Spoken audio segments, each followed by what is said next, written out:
Nəhayət mən də obyekt açdım. Axır ki bu baş verdi. Nə vaxtsa bu sözləri deyəcəyim ağlıma gəlməzdi. Bu 38 yaşıma ən böyük hədiyyə ola bilər deyə xəyallar qurarkən əsl həqiqəti sizinlə bölüşüm.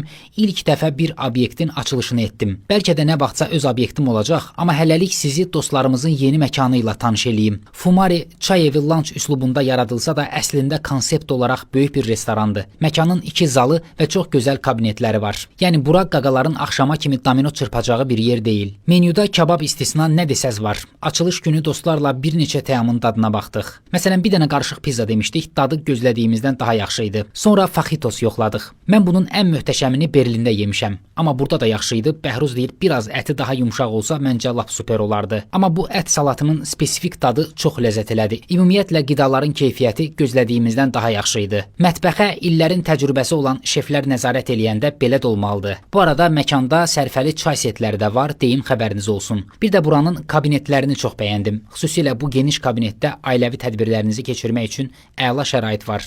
Yeri gəlmişkən, futbola baxmaq üçün yer axtarsaz, buranın həm zalından, həm də kabinetlərindən yararlana bilərsiniz. Bura Olimpik Starın yanında yerləşir. Videonu dostlarla bölüşüb xeyir dua verməyi unutmayın. İzlədiyinizə görə təşəkkürlər.